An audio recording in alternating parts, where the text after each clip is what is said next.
Republicans are already looking past impeachment, sensing a looming Democratic plot to gradually release more Ukraine bombshells as Donald Trump fights for re-election.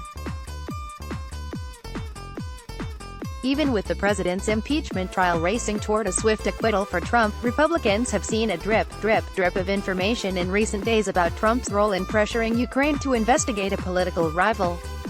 They liken it to the repeated allegations of misconduct lodged against Supreme Court Justice Brett Kavanaugh during his 2018 confirmation fight, and fear they're witnessing an election year repeat. Advertisement publicly, Trump appears agitated, lashing out in record-setting tweet storms that often targeted House Democrats, who have released more evidence about the Ukraine saga this week, despite their portion of the impeachment process being over.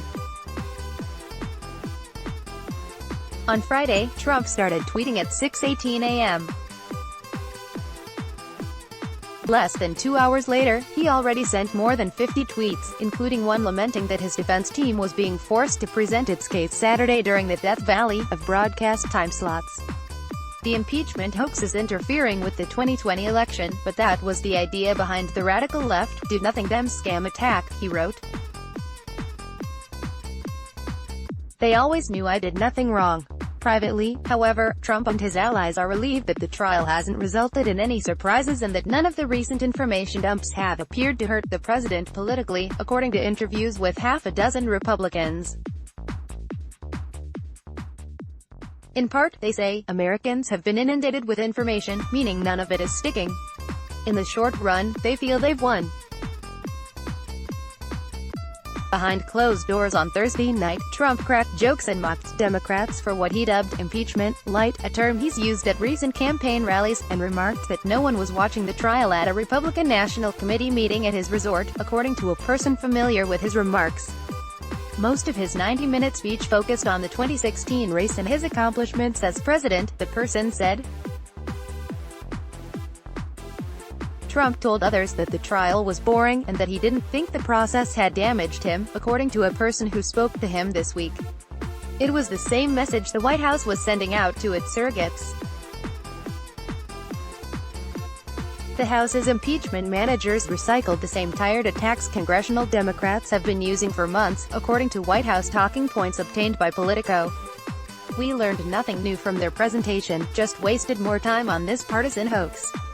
Over at the Trump campaign, officials credit impeachment with energizing their supporters, contributing to record donations and volunteers.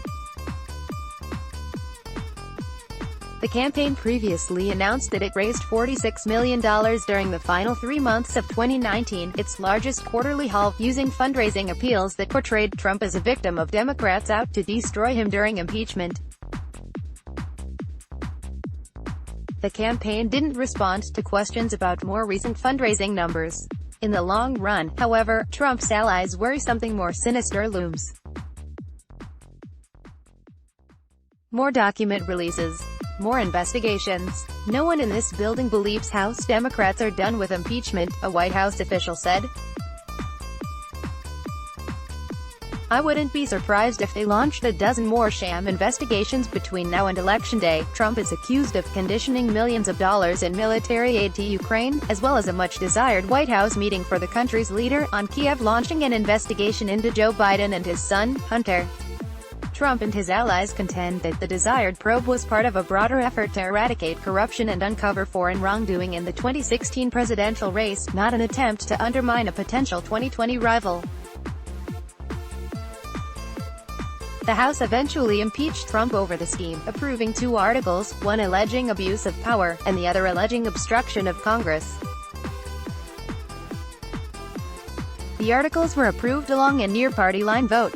Long before the Senate trial kicked off in earnest Tuesday, new information about Trump's role in pressuring Ukraine to investigate a political rival surfaced. Republicans pounced on the timing. It looks political, said Scott Jennings, who worked under President George W. Bush and is close to the Trump White House. Democrats are only doing this to influence election. It was the latest in a string of new reports and evidence that has come out since the new year, and after the House impeached Trump. On January 2, the national security website Just Security published internal emails that indicated Trump personally directed staff to withhold U.S. aid to Ukraine. 14. House Democrats released documents that included photos of an indicted associate of Trump's attorney with Trump's family and top aides. 2 days later, the Government Accountability Office concluded the White House Budget Office violated the law when it froze U.S. military aid to Ukraine. And the next day, House Democrats released newly obtained texts capturing a discussion about the surveillance of the ousted U.S. ambassador to Ukraine, Marie Yovanovitch. The drip continued into this week as Trump's impeachment trial ramped up. On Friday, ABC News reported the existence of a recording that appeared to capture Trump telling a small group that he wanted Yovanovitch fired, potentially linking Trump more closely to the campaign to oust the ambassador. The gathering included Lev Parnas and Igor Fruman, the now indicted former business associates of Trump's personal lawyer Rudy Giuliani. Republicans blamed Democrats for the release of new information, even though only some came from House Democrats after they received new evidence. Other pieces have been released through news outlets, while the GAO is a nonpartisan agency that reports to Congress. Democrats are going to keep releasing to their media friends supposedly new info to demand more investigation and witnesses anytime the trial is nearly over, said a Senate GOP aide, who described it as a rolling production. House Democrats are using some of the new information as they make their case against Trump in the Senate. During the House's initial investigation, the White House blocked numerous witnesses from testifying and withheld requested documents, leaving Democrats to argue that they couldn't get a complete picture of what had occurred. Democrats don't seem to have another game plan, said Michael Caputo, former top advisor to Trump during his 2016 campaign. It's the continual escalation strategy. The American people are on to it now. Death by 1,000 cuts now takes 10,000 cuts. A former Trump advisor who remains close to the White House insisted the tactic could backfire on the Democrats because it shows that they failed to gather all the evidence before voting to impeach him in December. It hurts the Democrats, the former advisor said. They clearly didn't go through the lengthy process. They made a political decision on timing. It's a situation that has Republicans recalling the Kavanaugh confirmation process. Trump nominated Kavanaugh to the Supreme Court in July 2018 and fought hard for his confirmation by the Senate even as the judge faced allegations of sexual misconduct.